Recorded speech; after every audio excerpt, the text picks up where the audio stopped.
Glória a Deus, hein?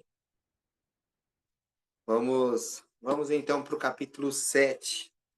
7. E aí, na próxima semana, é com a nossa mana TM, hein? Hoje.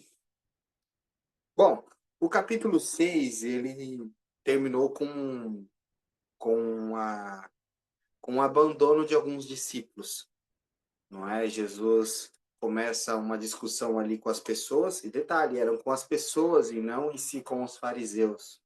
Não é? Ou verdade. Olha, Stephanie me lembrou, hein? Eu tenho que começar com as novidades. Senão a Bruna briga comigo, né? Porque ela vai precisar sair e vai ficar na curiosidade. É... Valeu por me lembrar. Bom, gente, a novidade é então que tá tudo certo, hein? Fechamos um lugar para a gente fazer o nosso encontro presencial no dia 10 de dezembro. Marquem aí, 10 de dezembro, se você puder, vamos nos encontrar. Tenho certeza que vai ser bênção. Deus nos abençoou, já temos um lugar certinho. Depois a TM vai postar o endereço certinho para a gente aí no grupo, tá? E assim, em relação ao nosso momento lá, é um momento de comunhão. Apesar da gente dar o ênfase também no aprendizado da palavra, o intuito desse encontro é confraternização e comunhão. Eu quero conhecer vocês, de verdade.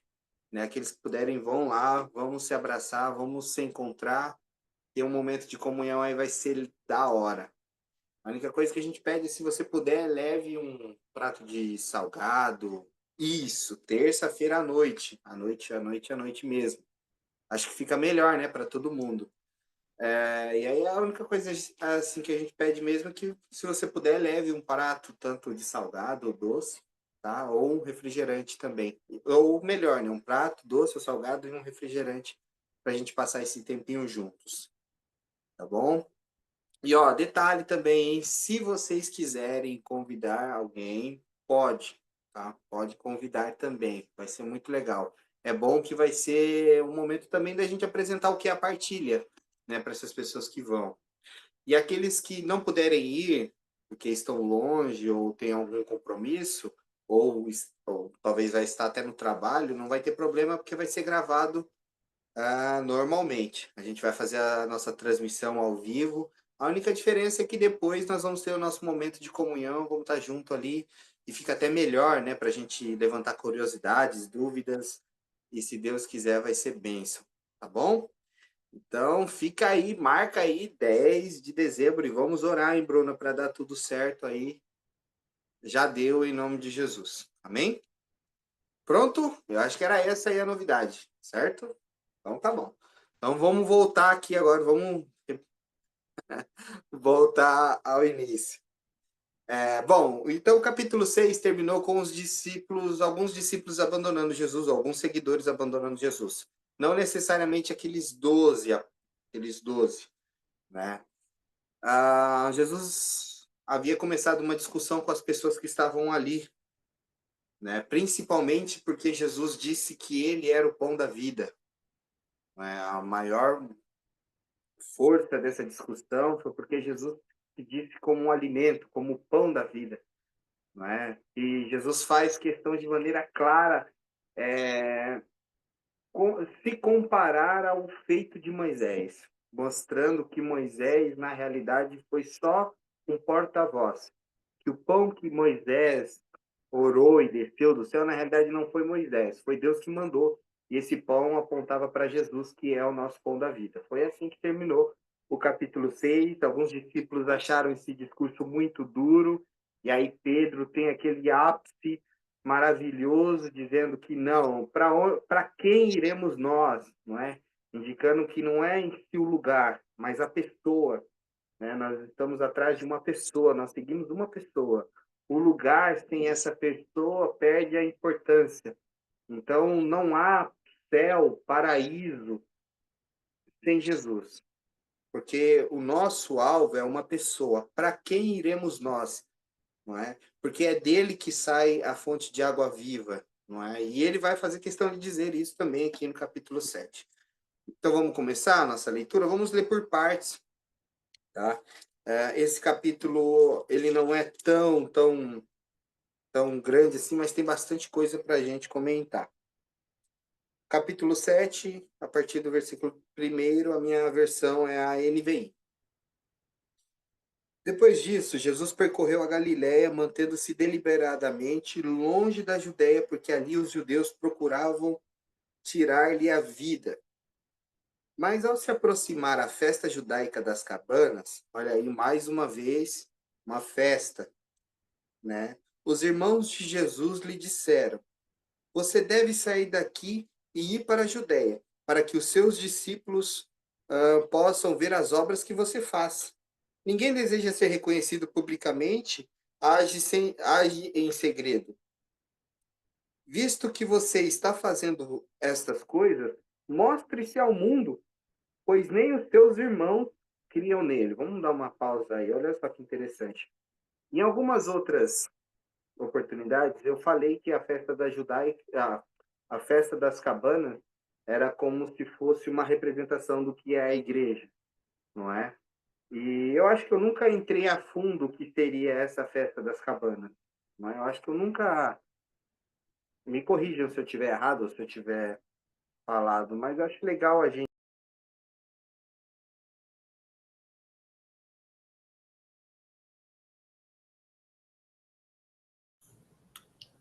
Caiu mesmo ou é só aqui? Caiu, caiu. Daqui a pouco ele volta.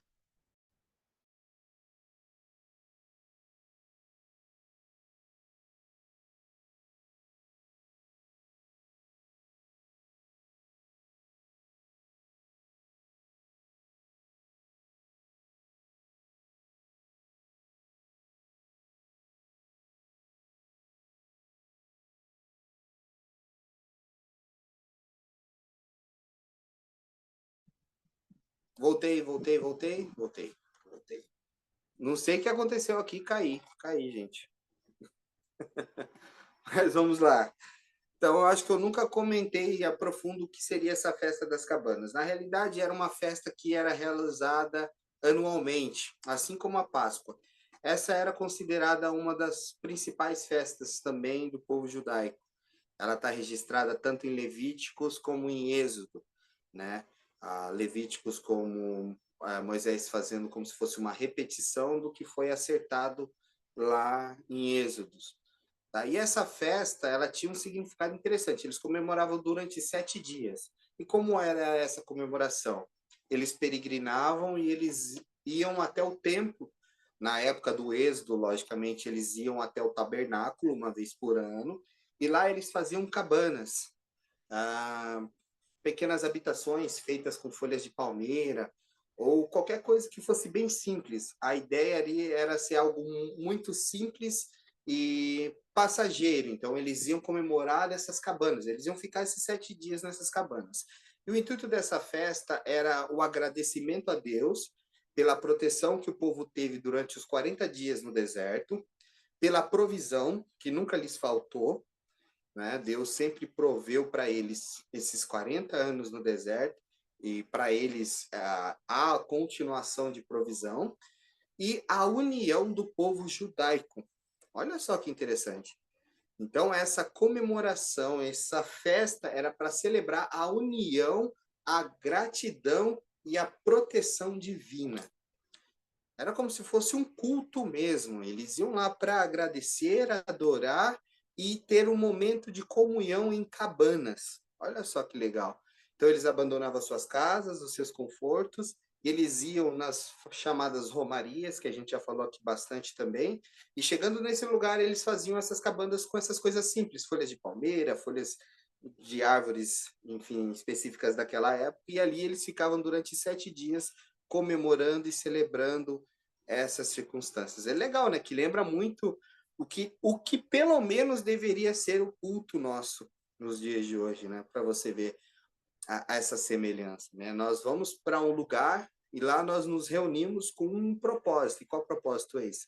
Agradecer a Deus pela provisão, pelo cuidado e ter um momento de comunhão com os nossos irmãos, né? Era para ser esse os nossos encontros.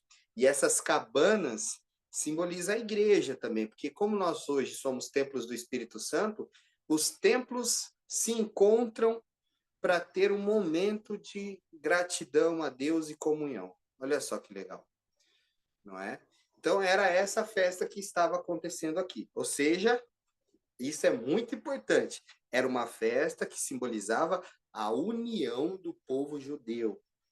A união, a gratidão e a provisão. Guardem isso daí, que isso é importante aí, no geral, que nós vamos conversar aqui.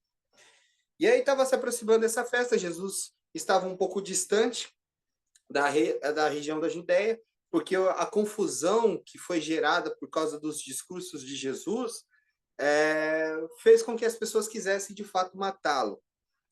Além dele ter desquebrado um mandamento, né, antes da discussão do capítulo 6, que foi curar no sábado. Gente, a quebra do mandamento foi curar no sábado. Ele fez o bem no sábado, enfim. E ele gerou a discussão porque ele se diz também filho de Deus e ele é o pão que alimenta as pessoas, ele é o maná. Ele veio do céu, e isso causou indignação, então as pessoas queriam matá-lo. E me chama a atenção aqui que os irmãos de Jesus vai até ele e pergunta se ele não iria na festa. E aí o que me chama a atenção é que no versículo 5 diz que nem os seus irmãos criam nele. Na realidade, os irmãos não acreditavam em Jesus. Há outra passagem na Bíblia, inclusive, que diz que a própria Maria, mãe de Jesus, começou a ir na onda dos seus irmãos, e a ponto de achá-lo louco, né? E aqui a gente vê que os próprios irmãos de Jesus não acreditavam nele. Então era como se os irmãos de Jesus estavam dizendo assim: ah, você não gosta de aparecer? Você não gosta de fazer esses seus sinais, essas suas coisas que você diz que faz? Então vai lá para a Judéia. Vai lá, faz os seus sinaizinhos. Vai lá fazer o que você quer fazer, o que você sempre faz. Os próprios irmãos de Jesus faziam isso. E sim, Maria teve outros filhos depois que Jesus nasceu. E esses filhos não acreditavam em Jesus, os próprios irmãos. E só uma curiosidade interessante, no fim da sua Bíblia, tem uma carta de Judas lá. Não, minto, Tiago. E esse Tiago, as pessoas acreditam que era... As pessoas não, os teólogos e os estudiosos acreditam que esse Tiago, que escreveu a carta de Tiago, ele era um dos irmãos de Jesus. Olha só que interessante isso daí. Não sei se vocês sabiam disso. Mas o fato é que aqui os irmãos não acreditavam em Jesus. E aqui me fez lembrar, gente, não sei se vocês já leram, o que Jesus diz lá em Mateus capítulo 14. Vamos lá ler? Compensa a gente ler para dar um incremento aqui no nosso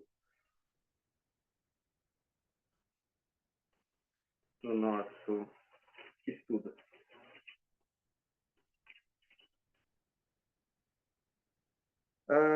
Deixa eu ver.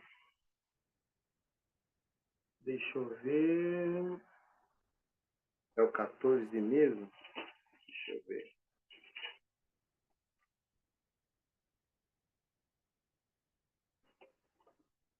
Deixa eu ver se é o 14. Deixa eu ver aqui. Deixa eu ver, eu acho que eu marquei aqui no meu...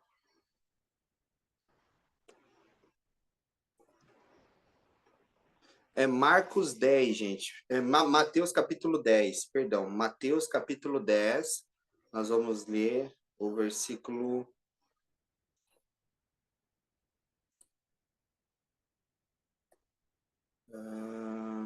34. Mateus capítulo 10, a partir do versículo 34. Ó, diz assim: olha só as palavras de Jesus. Não pensem que vim trazer paz à terra. Já começa de uma maneira bem fraquinha, né?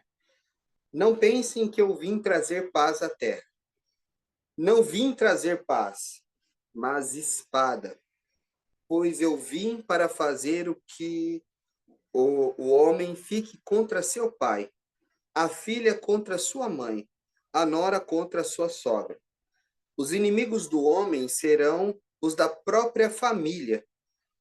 Quem ama seu pai ou sua mãe mais do que a mim não é digno de mim. Quem ama seu filho ou a sua filha mais do que a mim não é digno de mim. E quem não toma a sua cruz e não me segue não é digno de mim. Quem acha a sua vida a perderá, e quem perde a sua vida por minha causa a encontrará. Olha só que profundo isso que Jesus disse aqui. Jesus está ensinando aqui os seus discípulos e nesse determinado momento Jesus vira para eles e fala assim, olha, não pense que eu vim trazer paz. Paz aqui não é que Jesus veio causar a guerra que os judeus estavam esperando. Talvez os seus discípulos até interpretaram dessa maneira. Mas quando ele disse assim, não pense que eu vim trazer paz, é que às vezes ser discípulo de Jesus significa ter a sua própria família contra você. Ou às vezes ter os seus próprios amigos contra você. Ou ter que abandonar amizades, ou parentes, ou pessoas próximas por algo maior, por, por Jesus, né? Por entender que Jesus é maior do que isso. Ou melhor, ele diz que os discípulos dele entenderão que nada é superior a ele, nada é maior do que ele. Não que ele está pedindo que você abandone sua família, seus amigos, seus parentes, não é isso. Ele está querendo dizer é que na cabeça do discípulo, nada é superior ao seu mestre. Nada é superior a Jesus. E ele passa por isso, porque a sua mensagem que ele está pregando, nem os seus irmãos estão com ele, né? E isso nos mostra, por exemplo, o que é carregar a cruz. Carregar a cruz é negar-se a si mesmo, e às vezes negar a si mesmo é negar aquilo que eu acho que é correto, ou que eu penso ser certo, é abandonar, inclusive, pessoas que vão contra essas ideias, é abandonar tudo aquilo que me afasta de Jesus, me tira dele. Isso é carregar a cruz. E aí ele fala, e por causa desse ato de carregar a cruz, às vezes pode ocasionar guerras na sua casa, no meio da sua família. E será que nós estamos dispostos a isso? Será que a gente já chegou a um nível de comunhão com Jesus a ponto de dizer que nada mais nos separa do amor dele, nem mesmo a opinião das pessoas, nem mesmo a opinião dos amigos, ou de um parente próximo, ou de um familiar? Imagine agora se, por exemplo, se a sua mãe ou seu pai chegasse para você e dissesse negue a Jesus ou você vai estar expulso de casa. Eu sei que muitos aqui já moram na sua própria casa, mas é só um exemplo. Será que nós estaríamos dispostos a isso? Ou negue ao seu Deus, ou você não terá mais a sua herança, não terá mais os seus direitos como filho, não é? E aí Jesus está dizendo que o amor que os discípulos terão por ele é tão grande que isso vai ocasionar falta de paz nos seus ambientes. E é interessante que isso parece que está contradizendo o que a festa judaica significava, né? Amém, Bruna. Deus abençoe você, viu? Depois você termina assistindo aí. Então, parece que está contradizendo, porque a festa dos tabernáculos é um símbolo da união do povo judeu, não é? Só que essa união, ela acaba sendo falha e até mesmo hipócrita, porque essa união, ela não tem um propósito, ela não tem um motivo em si, um propósito vivo ou verdadeiro em si para ser seguido, né? Porque na realidade é como se fossem os nossos cultos hoje, né? Às vezes a gente está num culto, num lugar onde tem pessoas que a gente nem gosta, a gente faz questão de passar longe, a gente nem cumprimenta, a gente está indo lá para servir a Deus, e fulano que fique no seu canto. Não é assim que às vezes acontece? E a gente vê que tem pessoas que também fazem acepção de nós, nos afasta, tira a gente de perto, porque se sente até superior ou maior. Então, essa junção também que existia na festa dos tabernáculos, as pessoas se reuniam porque o mandamento diz que precisava se reunir. Só que não tinha um propósito, ou um porquê, ou algo de fato que motivasse essa união, a ponto do rompimento dos entes, dos parentes, das pessoas próximas para estar aonde Jesus está, ou estar aonde o povo de Jesus está, não é? Ter esse momento de comunhão, esse rompimento, não é? E aqui a gente percebe que nem os próprios irmãos de Jesus acreditavam nele, não criam nele. E fica até e nos chama até atenção, né? Porque, poxa, são os irmãos de Jesus. Então, talvez eles viram coisas que nós não vimos, vai saber, né? Tem uns apócrifos muito loucos aí que dizem que Jesus fazia sinais quando era criança, enfim. A gente não dá muito crédito nisso, mas o fato é que aqui nem os irmãos de Jesus acreditavam nele. E aí, o versículo 6, então Jesus lhe disse, para mim ainda não chegou o tempo certo. Para vocês, para vocês, qualquer tempo é o certo.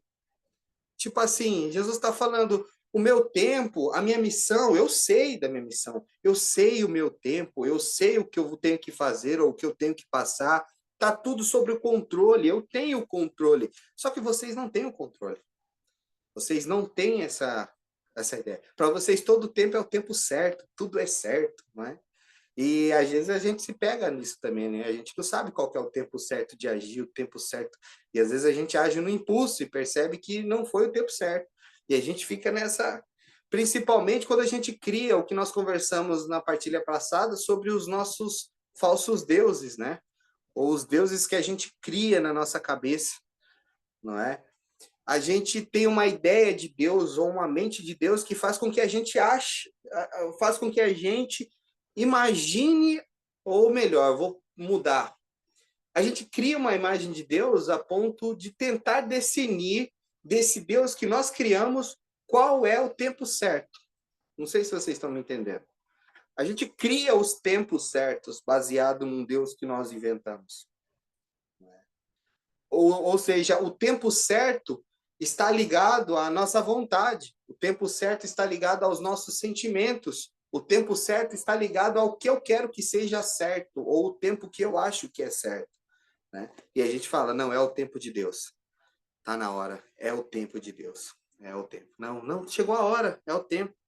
Fala aí, Tieme, quantas vezes a gente já achou que era o tempo, né? Não é o tempo, não, agora é a hora, né? Até vir o Papai do Céu e nos dar uma lapadinha para mostrar que não é a hora ainda. Então, aí a gente fica que nem essas crianças birrentas, né? Chorando e falando, por que, Deus, por quê? Mas Jesus nos mostra que tem o tempo certo. E os seus discípulos andam conforme o mestre quer que ele ande. E nós somos guiados pelo Espírito, certo? Não foi o que Jesus ensinou a Nicodemos? Nós somos guiados pelo Espírito. Nós temos um mestre, e esse mestre está no controle das coisas. Ele sabe o tempo certo, ele sabe a hora certa. Ele quer que a gente... Perdão. Ele quer apenas que a gente viva nele. Não queira impor a ele o que a gente acha que é certo. Ou não pense que Deus quer que a gente imponha sobre ele o tempo que a gente julga ser certo. Não somos nós que determinamos o tempo de Deus. Porque o nosso tempo não é o tempo de Deus. O tempo de Deus é o tempo de Deus. O nosso tempo é o nosso tempo. E Deus é o único capaz de viver no seu próprio tempo e interferir a hora que Ele quiser no nosso tempo. Porque Ele é o Senhor. Ele está no controle de todas as coisas. Não somos nós que determinamos a hora que Deus tem que agir, mas é Deus que diz a hora que Ele tem que agir e o que Ele tem que fazer. Não somos nós que determinamos para Deus os milagres que Ele tem ou o que não tem que fazer, mas é Ele que decide a hora e o milagre que Ele vai fazer. O que Ele quer que a gente faça é viva. Você precisa viver nele. Renunciar o que precisar renunciar, enfrentar o que tiver que enfrentar, para ser preenchido nele. É isso que ele espera de nós. Qual que é o nosso propósito, irmão Léo? O nosso propósito é glorificar a Deus na nossa existência. Esse é o propósito da igreja. Glorificar a Deus com a nossa vida. E é o que eu costumo dizer, e eu repito muito isso e volto a dizer. O culto é a nossa vida. Nós prestamos a nossa vida a Deus. No tempo dele, do jeito dele, como ele quer que a gente faça. 7. O mundo não pode odiá-los, mas a mim odeia, porque dou testemunho do que ele faz, do que o que ele faz é mal. Vão vocês à festa. Eu ainda não subirei a esta festa, porque para mim ainda não chegou o tempo apropriado. Tendo dito isso, permaneceu na Galiléia. E é o que me chama a atenção, Jesus fala, né? O mundo não gosta de mim, ele me odeia, porque eu dou testemunho de que ele é mau, não é? E aí está explicado o motivo de Mateus, de Jesus ter dito aquelas coisas em Mateus capítulo 10. Porque aqueles que são discípulos de Jesus carregam em si a luz de Cristo. E tudo que está na luz não fica oculto. E às vezes a nossa fé, a nossa maneira de viver, escancara no olhar das pessoas o que elas têm de pior, ou o mundo mal em que elas vivem. E isso causa nelas comichão, não é? Por que que o mundo odia... E aqui, irmão, e aqui é um ponto interessante, né? Porque quando a gente fala mundo, a gente imagina um mundo fora da igreja. Os ateus, os agnósticos, os, sei lá, esse povo muito louco, é, os satanistas, não é? A gente, quando fala mundo, a gente pensa nesse tipo de povo aí, né? Só que mundo para Jesus todos aqueles que não têm o coração nele. É todas as pessoas que não têm o seu coração em Jesus. Para Jesus, esse é o mundo. E possa ser que o mundo esteja dentro da igreja. Possa ser que o mundo esteja no coração das pessoas mais religiosas que você possa conhecer. E possa ser que o mundo seja senhor de 70% das igrejas que nós vemos hoje no cenário brasileiro. E isso, irmãos, eu não estou falando com uma voz de crítica, mas é com pesar e com tristeza, porque não era para ser assim. Mas este é o mundo. Se você analisar a história da igreja, é como se fosse um ciclo que sempre se repete. Porque quem começa a perseguir a igreja ou Jesus não é o mundo. Para pensar. Quem começou a perseguir Jesus foi os ateus? Foi o pessoal lá de fora? Foi os samaritanos? Foi os gregos? Foi o pessoal externo? Foi esse povo que começou a perseguir Jesus? Quem que começou a perseguir Jesus, gente? Foi os próprios religiosos. Foram os judeus da época que começaram a perseguir Jesus. E isso aconteceu também mais para frente, na época da Reforma Protestante. Porque os reformadores olharam as barbaridades que aconteciam, por exemplo, na igreja, que naquela época era a igreja apostólica romana, era a única igreja, e eles levantaram teses contra essa igreja, e quem perseguiu a reforma protestante foram os próprios católicos, causando inclusive guerras. E como se não bastasse, mais para frente foram os próprios protestantes que começaram uma perseguição aos anabatistas, aos puritanos e aos pentecostais.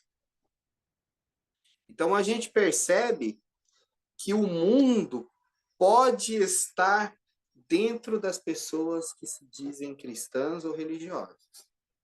Porque para Jesus, o mundo é todos aqueles que não têm o seu coração nele. Amém? Por que que o mundo lhe odeia? Porque em Cristo Jesus é revelado a maldade do mundo em nós. É por isso que o primeiro ato da conversão é o arrependimento.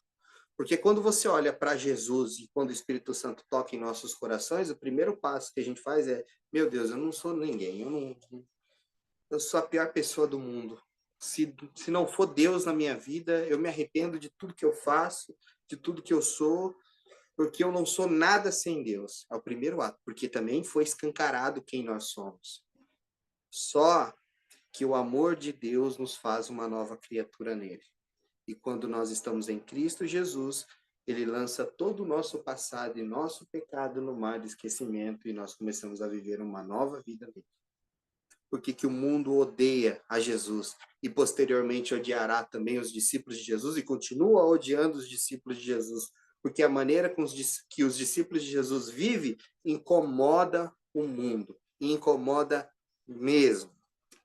E é legal, a TM já deve ter passado por isso, a gente passa por isso direto, é que a desculpa é sempre no exterior, no, no, no vazio, sabe? No fraco, no raso da questão, não é?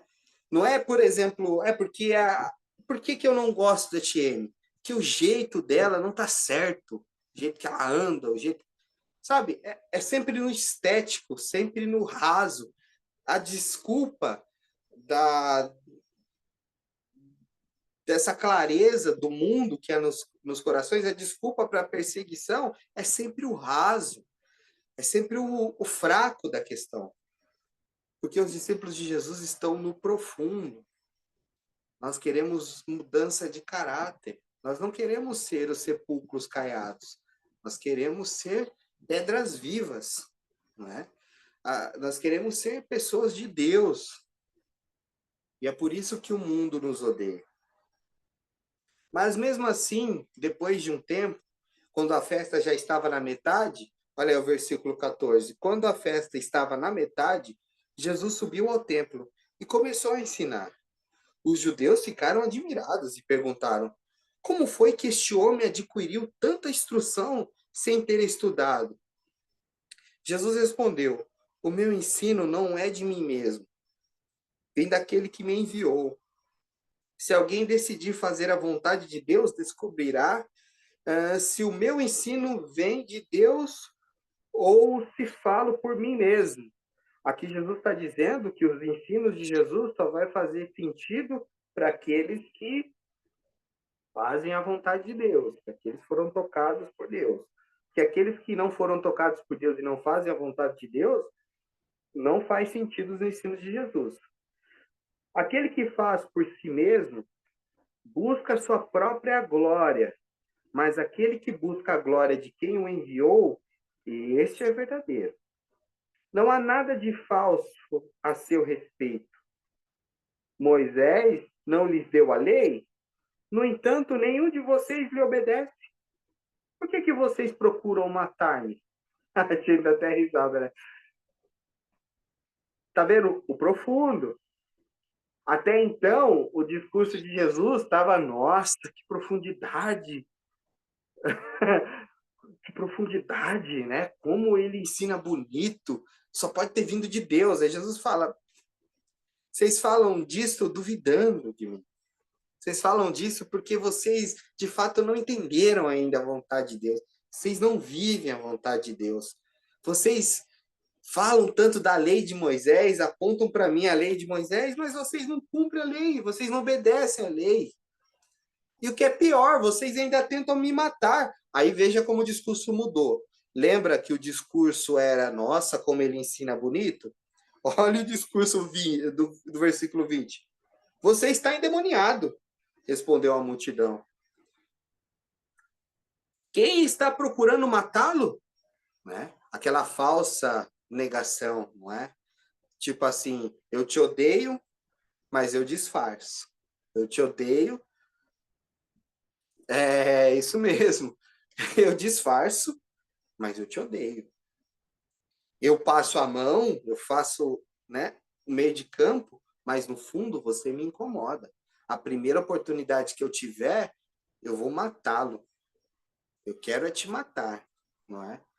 Ah, mas o mandamento diz não matarás, não tem problema. Tem várias maneiras de cumprir este mandamento e conquistar o que eu quero. Isso é a hipocrisia vivida por essas pessoas. E Jesus lhe disse, 21, fiz um milagre e vocês estão admirados. No entanto, porque Moisés lhes deu a circuncisão, embora, na verdade, ela não tenha vindo de Moisés, mas dos patriarcas, vocês circundam no sábado. Ora, se um menino pode ser circuncidado no sábado para que a lei de Moisés seja quebrada, por que vocês ficam cheios de ira contra mim por ter curado completamente um homem no sábado? Não julguem apenas pela aparência, mas façam julgamentos justos. Olha só que profundo. E aqui a gente não sabe que Jesus estava ensinando, ou se teve alguém que falou alguma coisa, mas aqui Jesus puxa de novo na ferida da cura daquela pessoa no tanque de Betesda. Porque ali começou a confusão. As pessoas começaram a apontar Jesus. Poxa, você está curando no sábado? Sério? Mas não pode curar. Você fez o cara carregar uma cama. Você fez o cara quebrar um mandamento. Bom, vocês estão vendo o cara carregar a cama, mas não estão vendo que agora ele descansa por ter sido curado? Vocês entendem isso? Às vezes a cura, o descanso que algumas pessoas recebem, incomodam outras que vivem aprisionadas na sua dor e na sua falta de paz. O descanso que os filhos de Deus recebem incomodam aqueles que vivem amargurados e aflitos e presos no seu próprio engano. Então, eu prefiro me apegar à lei da circuncisão para condenar aquele cara que trouxe descanso para aquela pessoa, porque o meu descanso eu ainda não encontrei. Vocês estão vendo como é mais profundo? Que o que a luz revela não é o raso, não é o exterior, mas o profundo. Jesus está trazendo isso para nós à luz aqui. Vocês se incomodam por trazer descanso a uma pessoa aleijada, mas vocês não se incomodam com a hipocrisia dos mandamentos que vocês julgam e trazem à tona que Moisés lhes entregou. E aqui Jesus está se colocando numa posição perigosíssima. De novo. E presta bem atenção, gente. Não é somente com os fariseus, os religiosos. É com os povos também. As pessoas também aqui. E está ficando cada vez mais acalorado essas discussões de Jesus. Olha o versículo 25. E aí, lembram que eu disse para vocês, ou melhor, lembram que nós lemos lá em Mateus capítulo 10, que ele veio trazer guerra? E aí, no caso, até uma divisão, porque diz assim, ó. Então, alguns habitantes de Jerusalém começaram a perguntar: não é este homem que estão procurando matar?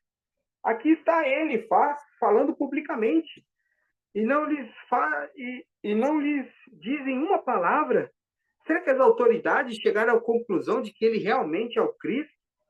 As pessoas incomodadas, né? Ué, vocês não estão querendo matá-lo? Vamos. Mas nós sabemos de onde é este homem.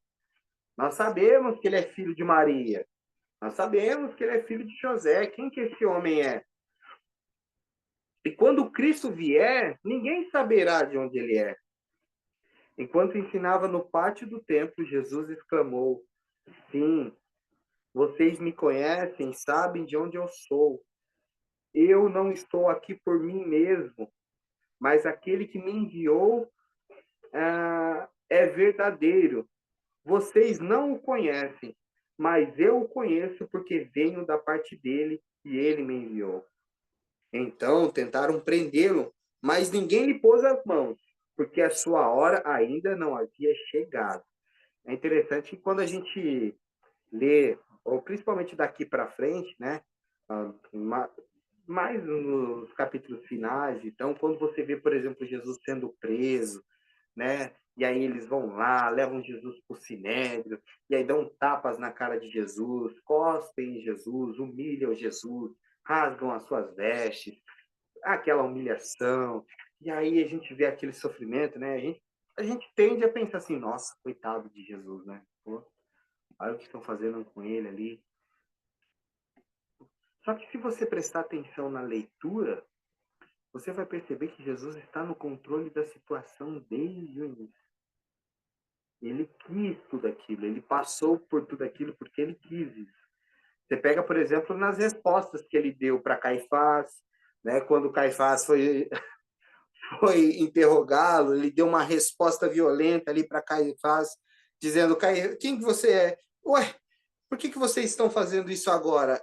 Eu tenho alguma culpa em mim, etc. E começa aquele debate. Ou quando ele está com Pilatos, Pilatos vira para ele e fala: ué, você vai ficar calado? Você não sabe que eu tenho poder sobre a sua vida? A resposta de Jesus mostra que, na realidade, ele sabia muito bem o que estava fazendo. Nenhuma autoridade lhe foi dada se não for por causa de meu Pai. Ou seja, a minha vida só está em suas mãos porque o meu Pai permitiu. Ou até mesmo no monte, né? Quando Jesus estava para ser preso, o guarda veio segurar Jesus, Pedrão, né? O Pedrão, vida louca, acha que é o pá, pegou a espada, meteu no guarda.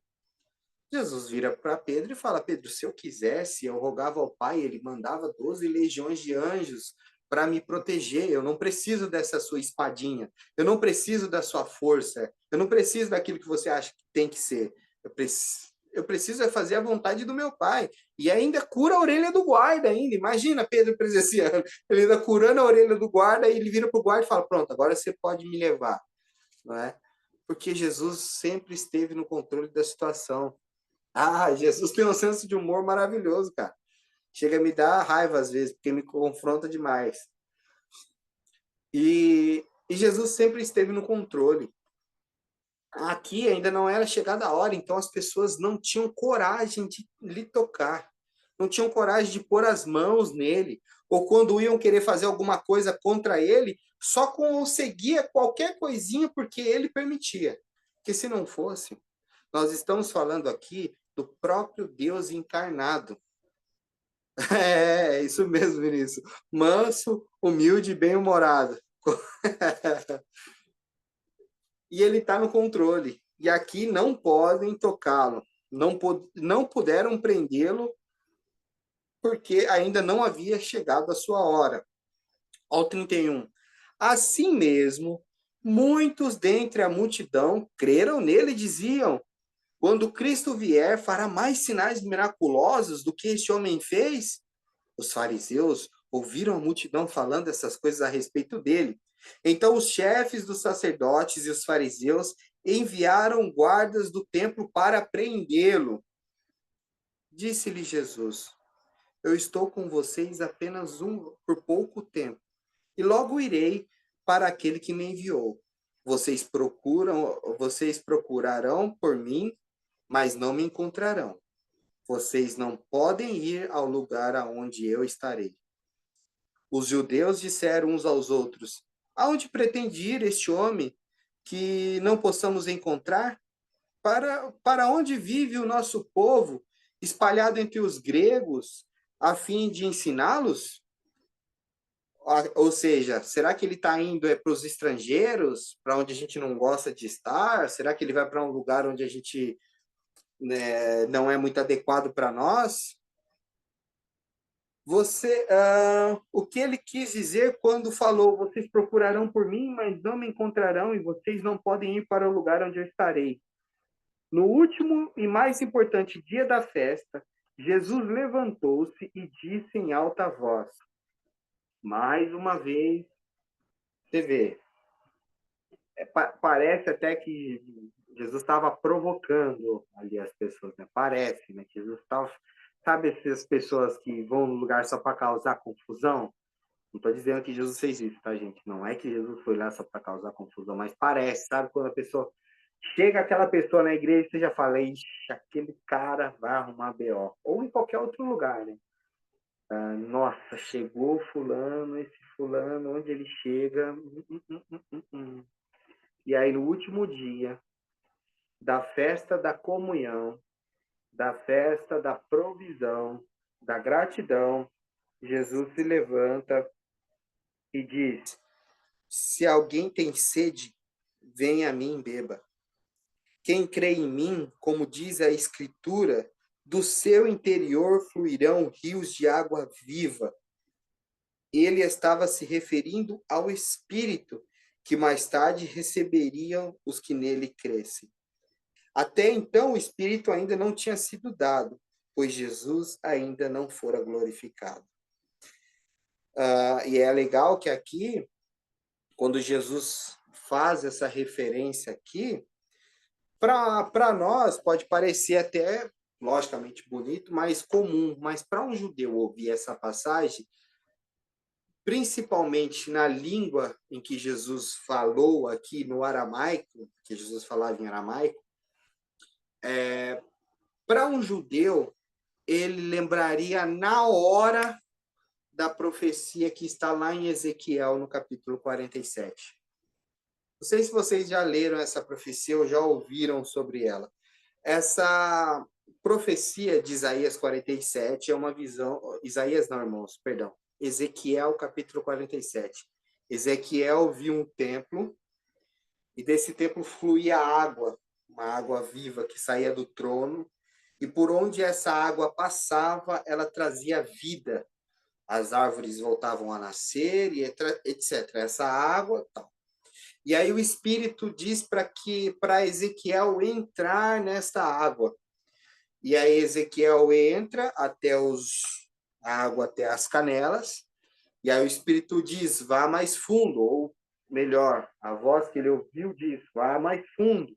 Ele vai, as águas chegam até a cintura, e aí novamente fala, vai mais fundo, e ele vai até que chega um momento em que não dá mais pé.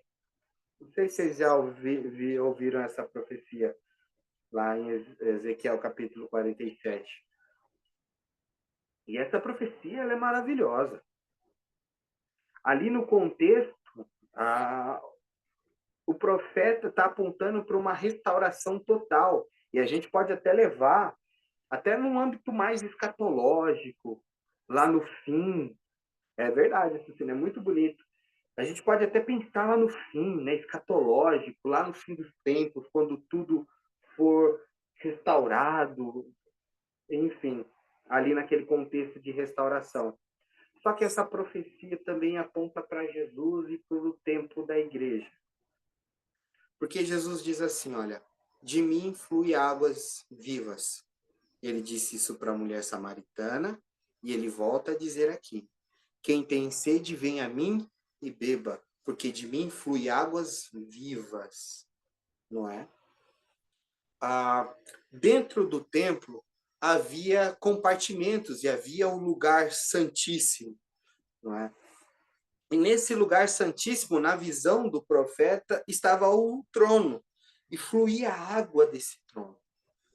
E por onde a água viva que passava de Jesus, ou seja, vamos unir agora a profecia com Jesus. Jesus é o que flui a água viva, certo? Por onde a água viva de Jesus passar, existe cura, existe vida, existe libertação, existe restauração por onde essas águas passar, certo? E Cristo nos convida a ir mais fundo nele, sim ou não, amém? E só é possível ir mais fundo nele através do Espírito. Então, essa voz que diz ao profeta, vá mais fundo, é a mesma voz que nós ouvimos quando o Espírito nos convida a ir mais fundo em Jesus. A água que sai do trono na visão é a água que sai do nosso Senhor e Salvador e Rei dos Reis, Jesus. E ele nos convida a ir mais fundo. E quando chega a um nível de profundidade na visão lá em Ezequiel, que não dá mais pé. Sabe quando você vai na praia, você vai indo cada vez mais fundo e chega um momento em que não dá mais pé? Para quem sabe nadar, esse é um momento interessante, né? Porque aí você se sente ali meio que desprotegido. E aí você tenta procurar as suas maneiras, né? De como nadar, boiar, você sabe nadar. Só que ali na visão, é como se você chega a um momento em que não dá mais pé e você começa a ser conduzido pelo Espírito através da água. Interessante isso, né? E aí também tem um lado da igreja. Porque o Senhor diz que nós, ou melhor, Paulo escreve, dizendo que nós nos tornamos templos do Espírito. Lembra que nós falamos sobre isso? Que agora nós somos templos do Espírito? Sim, e os templos do Espírito têm em seu coração as leis de Deus gravadas pelo Espírito, através da nossa conversão. Sim, nós nos tornamos templos porque agora a gente vive para agradar o Senhor. Cristo habita em nós, o Espírito Santo habita em nós, Deus habita em nós. E por sermos o templo, o que tem que sair de nós é a água viva, gente. Então você percebe que a visão ali tem um duplo sentido. O primeiro apontando para Cristo como aquele que que esbanja a água, que nos alcança e nos traz vida e nos convida a ir mais fundo nele, como também aponta para a igreja, porque a partir do momento em que nós nos tornamos templos do Espírito de Deus, o que tem que sair de nós também é água viva e água que traz cura para as outras pessoas. E aonde os templos de Deus passam, as suas águas trazem cura, trazem libertação e trazem também salvação. Amém? Não sei se vocês conseguiram entender. Amém? Pode falar, Suceno, por favor. Ô, Léo, tão lindo, maravilhoso, né? E, assim, o que eu queria saber? Que nem aqui nós estamos falando essa parte, e você disse lá de Ezequiel que, né, é uma profecia. Então, para mim aprender um pouco mais sobre isso, eu sempre vou nos profetas para entender o que está acontecendo lá com Jesus. Será que esse é o caminho? Não sei se eu consegui explicar. Na realidade, bom, eu acho que eu entendi mais ou menos o que você quis dizer. Você quis dizer assim, bom, para mim entender um pouco mais sobre Jesus, eu preciso ler os profetas, é isso que você quis dizer? É por conta das revelações, que nem aqui, Ezequiel já tinha revelado Jesus, certo? Igual está Uhum, falando aqui, só que até então ninguém sabia naquele momento. Agora Jesus está testificando o que está falando lá em Ezequiel. uhum. Aí eu queria entender que, para mim, ver todas as testificações que Jesus está falando, é melhor eu buscar nos livros de profeta? Não, na realidade é o Não. contrário. É assim, para você entender os profetas e entender o Velho Testamento, primeiro você precisa conhecer Jesus. Por que que eu estou Sim, conseguindo assimilar, por exemplo, essa profecia de Ezequiel com Jesus? Porque nós, como estamos estudando Jesus, estudando o Evangelho de João, nós ouvimos o que Jesus disse para a mulher samaritana a, sobre a água da vida. Nós ouvimos o que Jesus disse, por exemplo, para Nicodemos, que era necessário nascer de novo e que o Espírito sopra onde quer. Então, conforme a gente vai se aprofundando em Jesus e conhecendo mais sobre ele, sobre o que ele fala, sobre o que ele prega, mais o Velho Testamento vai começar a fazer sentido para nós. Difícil, por exemplo, você entender. Tem pessoas que não concordam com isso, mas para mim, por exemplo, a chave para interpretar as Sagradas Escrituras é Jesus. A, a luz da Bíblia Sagrada, para mim, é Jesus. Então, conforme eu me aprofundo em Jesus e conforme eu conheço mais sobre Jesus, mais eu vou entendendo o Velho Testamento e os profetas. Por exemplo, olha só que legal. Lá em Isaías, eu não lembro muito bem o capítulo agora, vai falar sobre o verdadeiro jejum. Depois que você entende o que Jesus quis dizer, por exemplo, lá em Mateus, quando ele está lá no Sermão do Monte, ele falando que quer misericórdia mais do que sacrifício, etc, etc. Quando você vai ler esse capítulo de Ezequiel, faz todo sentido para você, porque é o que Jesus disse. Então você fala, então agora faz sentido. Porque assim, a Bíblia ela não se contradiz. Então, o que Jesus fala não cai em contradição com o que está no Velho Testamento. Mas Jesus nos faz entender o Velho Testamento. Não sei se você conseguiu me entender. sim, eu entendi, eu entendi. É isso mesmo. Por Agora que eu exemplo, estou me aprofundando mais no Novo Testamento, né? Agora, principalmente em João, eu estou lendo João com vocês em paralelo Mateus. E muito aí bom, quando muito bom. fala de algumas revelações que teve lá atrás, realmente faz todo sentido. Então, eu não sei se eu posso ler paralelo também os que os profetas estão falando para mim conseguir entender mais. Ou você acha que é muita coisa? Não, você até pode. Você até pode. Eu não acho que seja demais. Mas o conselho que eu posso te dar é se aprofunde cada vez mais no Novo Testamento e em Jesus. Por exemplo, quando eu tenho uma oportunidade de começar uma conversa com um novo convertido e ele me pede me pergunta por onde começar, eu sempre indico que comece por os evangelhos. E não começa como muita gente tenta, né? Não, já que agora eu sou crente, eu vou ler a Bíblia inteira, então já começa logo de Gênesis.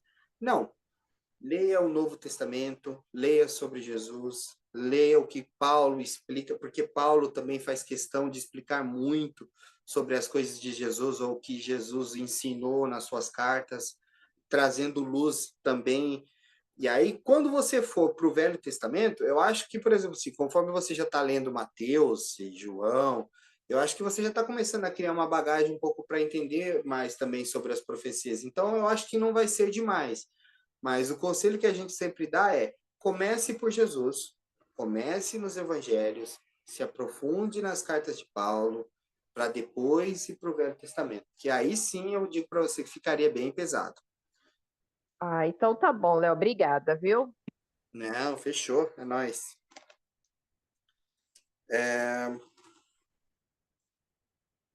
E aí, ouvindo essas palavras, ó, o versículo 40 para a gente finalizar aqui, tá? Que já foi o horário também. Ouvindo as suas palavras, alguns dentre o povo disseram: certamente este homem é profeta. Outros disseram: ele é o Cristo. Ainda outros perguntaram: como o Cristo pode vir da Galiléia?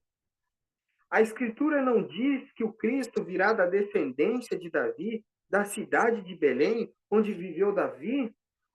Assim, o povo ficou dividido por causa de Jesus. Ficaram divididos na festa da união.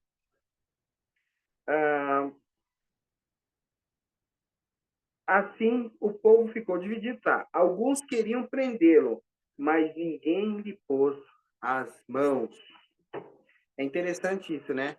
Que a festa a festa da união, da gratidão e tal, foi finalizada com uma divisão generalizada. As falas de Jesus causou divisão no meio daquele povo. Alguns julgavam que Jesus era profeta, outros diziam que ele era Cristo, outros duvidavam, e assim escancarou o que de fato tinha na festa. Em vez da união, havia segregação, grupos, desunião. E aí eu fico vendo, né? Hoje a gente vive em períodos de grandes festas também, não é? A gente vê, por exemplo, pensa numa festa famosa aí, a Marcha para Jesus, por exemplo. A Marcha para Jesus, vamos pegar a Marcha para Jesus. É um evento que arrasta multidões de pessoas, multidões de cristãos, pessoas para tudo, de todo o Brasil vão para esse encontro, né? Esse evento, a marcha. Só que se você for parar para conversar com as pessoas que estão lá, ou com as igrejas que estão lá, a gente percebe, por exemplo, que elas são mais inimigas do que unidas, ou melhor, mais inimigas do que próximas. Então, essas festas, na realidade, elas maqueiam o que de fato tem sido hoje esse movimento evangélico. Mascaram, por exemplo, o que as pessoas têm no coração. Grandes eventos, como eu disse aqui algumas vezes, os barulhos não quer dizer nada. Na realidade, pode estar escondendo tudo. Hoje nós estamos vivendo em períodos em que grandes igrejas estão rompendo, está tendo divisão para tudo quanto é lado. E se você for nas pesquisas, o número de evangélicos só cresce. Só que o nosso país nunca esteve tão mal. E a igreja evangélica nunca esteve com um nome tão ruim como está tendo nos dias de hoje. Porque as festas, às vezes, mascaram o que de fato está acontecendo no meio do povo. Barulho pode mascarar o silêncio que de fato tem no coração das pessoas. E o fim da festa dos tabernáculos termina desse jeito, com as pessoas querendo prendê-lo, outras começando a querer segui-lo, outras duvidando. E eu digo mais, e isso vai continuar até a consumação do século. E aí, o 45, finalmente os guardas do templo voltaram aos chefes dos sacerdotes e os fariseus, os quais lhe perguntaram: por que vocês não o trouxeram? Bom, os guardas disseram: ninguém jamais falou de maneira como este homem fala, declararam os guardas. Será que vocês também foram enganados? Perguntaram os fariseus. Por acaso alguém das autoridades ou dos fariseus creu nele? Olha só que profundo isso daqui, né? Será que algum das autoridades, dos religiosos, acreditaram nele para que vocês creiam nele? Mostrando aqui que para eles eram uma régua, não é? Eles estavam acima. Eles que decidem quem de fato é o Salvador e o Messias. E aí, no versículo 50, Nicodemos, aquele que teve o encontro com Jesus, perguntou-lhes: a nossa lei condena alguém sem primeiro ouvi-lo para saber o que estava fazendo? Eles responderam: você também é da Galileia? Verifique e descubra que da Galileia não surge profeta. Então, cada um foi para sua casa. Amém? Aí sim, hein? Matamos o capítulo 7, hein? Lemos o capítulo 7 aí. E assim a gente encerra. Mas fica essas reflexões para a gente. Aí, não é?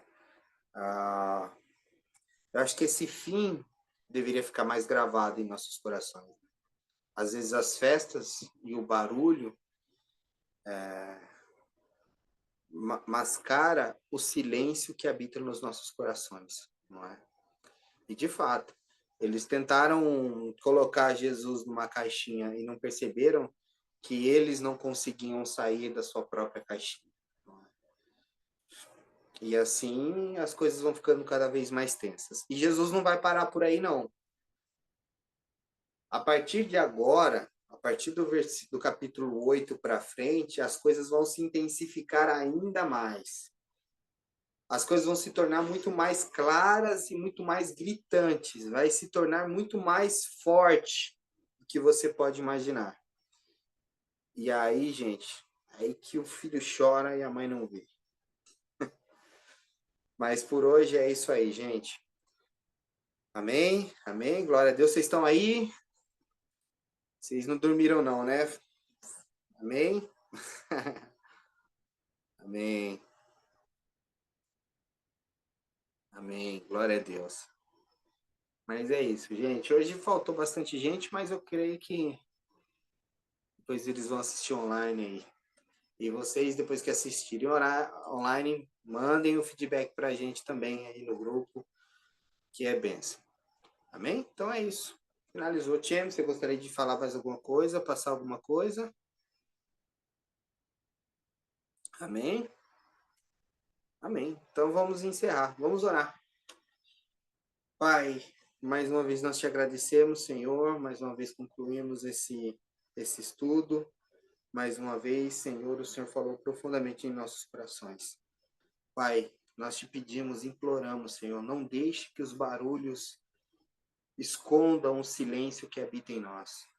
Nós queremos viver a tua vontade, o teu querer, queremos ser entregues a ti e viver a tua vontade e fazer o teu querer. Pai, nos ajude, Senhor, nessa jornada. Que não seja o nosso eu, mas que seja o teu eu, o teu querer. Que o teu nome seja glorificado, que possamos viver a nossa vida como um culto diário, que possamos glorificar o seu nome com a nossa vida, no nosso trabalho, no meio das nossas amizades, das nossas famílias, mesmo que isso, Senhor, possa gerar confusão, separação, divisão, mas que possamos, Senhor, estar ligados no Senhor, sermos preenchidos com o Senhor e vivermos como seus discípulos devem viver. Pai, mais uma vez eu te peço, continue abençoando cada um, que dê uma boa noite de sono para todos, Senhor, que esse resto de semana venha a ser uma bênção para a honra e glória do teu nome. Esse é o desejo do coração E assim nós te agradecemos no nome de Jesus. Amém. Amém. É isso aí, gente. Boa noite para vocês. Deus abençoe.